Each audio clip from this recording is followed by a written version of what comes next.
الحمد لله والصلاة والسلام على رسوله الكريم أما بعد أعوذ بالله من الشيطان الرجيم بسم الله الرحمن الرحيم الحمد لله رب العالمين الرحمن الرحيم مالك يوم الدين إياك نعبد وإياك نستعين اهدنا الصراط المستقيم صراط الذين أنعمت عليهم غير المغضوب عليهم ولا الضالين۔ معزز سامعین، حمد و ثنا کے بعد سورہ فاتحہ ہم نے آپ کے سامنے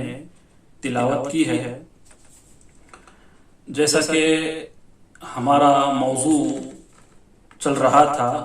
جادو کا علاج، اسی سے ملتا جلتا ایک اور موضوع جس کو رقیہ شرعیہ کہا جاتا ہے، شریعت کی نظر میں رقیہ شرعیہ کیسے کرنا چاہیے، راقی کو کیسے ہونا چاہیے، اور جس پر رقیہ کیا جاتا ہے وہ کیسے ہونا چاہیے، اس کا عقیدہ کیسے ہونا چاہیے۔ یہی چند باتیں رقیہ شرعیہ سے متعلق آج کے اس ویڈیو میں ہم آپ کے سامنے ذکر کرنا چاہیں گے۔ چونکہ رقیہ شرعیہ روحانی بیماریوں کا علاج ہے۔ روحانی بیماریاں جیسے جنات کے اثرات انسان پر ہو جانا، یا عاصب زدہ انسان جس پر جادو کیا جاتا ہے، اللہ تعالیٰ نے قرآن میں علاج رکھا ہے۔ ہمارے موضوع میں داخل ہونے سے پہلے ہم آپ کے سامنے ایک ضروری گزارش کرنا چاہیں گے، وہ یہ ہے کہ آپ ہمارا یہ ویڈیو اینڈ تک دیکھیں، اور ویڈیو کے اینڈ میں درس کا خلاصہ ہم آپ کے سامنے مختصراً ذکر کرنے کی کوشش کریں گے، اور ہمارے ویڈیو کو لائک کرے، شیئر کرے، سبسکرائب کرے، اور بیل آئیکن کو بھی پریس کر لیں، تاکہ جو بھی نئے ویڈیوز حالات کے تحت یا ہماری ضرورتوں کے تحت ہم آگے مستقبل میں بنائیں گے وہ ضرور آپ کو مل جائیں گے۔ حمد و ثنا کے بعد جو سورہ فاتحہ ہم نے آپ کے سامنے پڑھی ہے، جو ہم میں کہ ہر ایک بچے کو یہ سورت یاد ہوتی ہے، رہتی ہے۔ اس سورت کا دوسرا نام شفا بھی ہے، رقیہ بھی ہے، چونکہ اللہ تعالیٰ نے اس سورت کے اندر روحانی بیماریوں کا علاج رکھا ہے۔ مسلم کی روایت ہے، حضرت عوف بن مالک راوی ہیں، کہتے ہیں کننا نرقی فی الجاہلیہ یا رسول اللہ کیف ترا ذلک،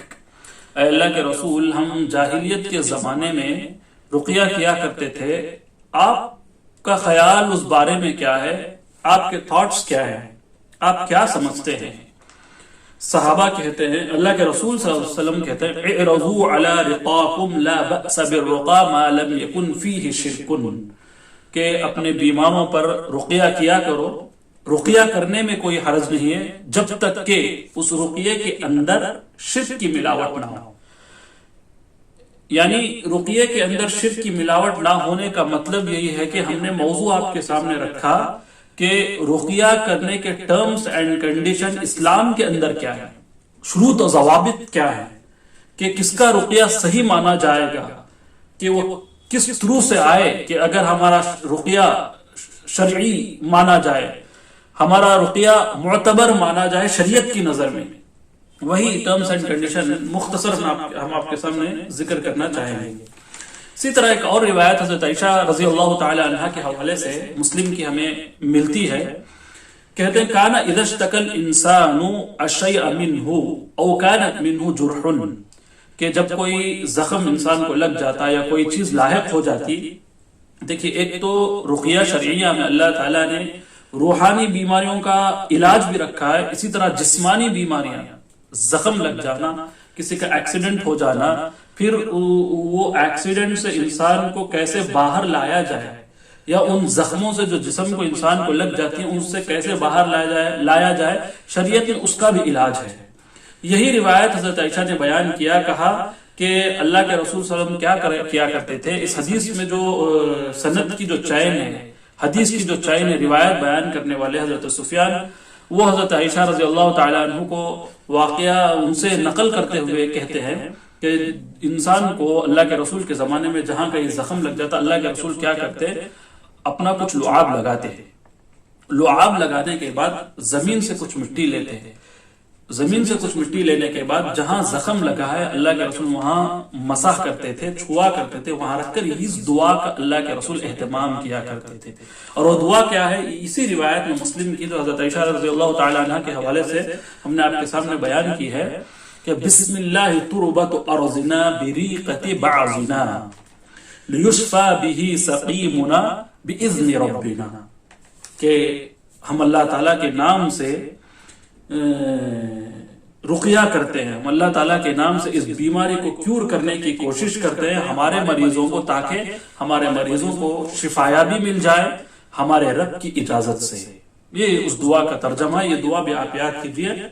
بسم اللہ تربت ارضنا بریقت بعضنا لیشفى به سقیمنا باذن ربنا. اسی طرح اس حدیث کی روشنی میں امام نووی یہ بات ذکر کرتے ہیں کہ اللہ کے رسول صلی اللہ علیہ وسلم سے یہ عمل ثابت ہے، جہاں کبھی انسان کو کوئی زخم لگ جاتا ہے تو اللہ کے رسول مٹی پر اپنا ہاتھ مارتے تھے اور تھوڑا لعاب لگاتے اور اس جگہ جہاں زخم ہوا اپنا ہاتھ مسح کرتے تھے، اور اس دعا کا اللہ کے رسول صلی اللہ علیہ وسلم اہتمام کیا کرتے تھے، پڑھا کرتے تھے، بسم اللہ تربت ارضنا بریقت بعضنا لیشفى به سقیمنا باذن ربنا. اسی طرح امام قرطبی کہتے ہیں اس حدیث سے ہمیں ایک اور بات یہ پتہ چلتی ہے کہ ہر طرح کے درد سے کیور کرنے کے لیے رقیہ شریعہ کا جواز، رقیہ شریعہ کو جائز قرار دینے کی بات بھی ہمیں سامنے آتی ہے. ہر طرح کے درد سے، صرف روحانی بیماریاں نہیں، ہر طرح کے درد سے. اور یہ صحابہ کے درمیان امام قرطبی کہتے ہیں یہ عام سی بات تھی، معمول سی بات تھی، کوئی نئی چیز نہیں تھی. اللہ کے رسول کو بھی یہ علم تھا، صحابہ کو بھی اس بات کا علم تھا، رقیہ شریعہ آپس میں کیا کرتے تھے. اب ہم آپ کے سامنے ذکر کریں گے کہ رقیہ شریعہ اگر ہم کرنا چاہتے ہیں تو اس کے ٹرمز اینڈ کنڈیشنز کیا ہیں. مختصر طور پر یاد رکھیے 3 اس کے کنڈیشنز ہیں، 3 شروط ہیں، 3 ضوابط ہیں. سب سے پہلا ضابطہ یہ کہ آدمی اللہ کے کلام سے رقیہ شریعہ کرے. اللہ کے کلام سے مراد قرآن مجید سے آدمی رقیہ کرے. قرآن مجید کے علاوہ تورات سے آدمی رقیہ کر رہا ہے، انجیل سے کر رہا ہے، بھگوت گیتا سے کر رہا ہے، یہ شمار نہیں کیا جائے گا، یہ شرک کی ملاوٹ ہو جائے گی. اللہ تعالیٰ کے کلام کے ساتھ ساتھ اللہ کے اسما کا حوالہ لے. توحید کی تیسری قسم اسماء و صفات، جس کے اندر اللہ تعالیٰ نے بڑی اثر رکھی ہے، بڑے اچھے اچھے اسماء و صفات کے معنی ہیں، اور اللہ تعالیٰ کے اسماء اور صفات کا حوالہ دیتے ہوئے آدمی پر رقیہ شریعہ کرے. یہ راقی کو خیال کرنا چاہیے، یہ راقی کی ذمہ داری ہوتی ہے کہ وہ قرآن مجید کے اللہ کے کلام سے اللہ تعالیٰ کے اسماء و صفات سے کرے، تبھی ہمارا رقیہ شرعیہ مانا جائے گا، ورنہ یہ شریعت میں اس کا شمار نہیں بلکہ یہ شرک کے دائرے میں داخل ہو جاتا ہے. یہ پہلی شرط ہے. دوسری شرط یہ کہ رقیہ شریعہ عربی زبان میں ہو، اور عربی زبان کے الفاظ قرآن مجید بھی ہو، یا ایسے الفاظ ہونا چاہیے جس کا معنی اور مفہوم سمجھا جاتا ہو. دیکھیے بسا اوقات راقی حضرات کے اندر یہ بات بھی، یہ کمی بھی دیکھی گئی کہ رقیہ تو کرتے ہیں، قرآن مجید سے ہی کرتے ہیں، لیکن آیات کو چبا لیتے ہیں، آیات کو توڑ مڑوڑ کر جس آدمی پر جادو ہوتا اس کے سامنے پڑھتے ہیں. یہ بھی غلط بات ہے. آیات کو آپ اچھی کلیئرٹی کے ساتھ، تجوید کے ساتھ،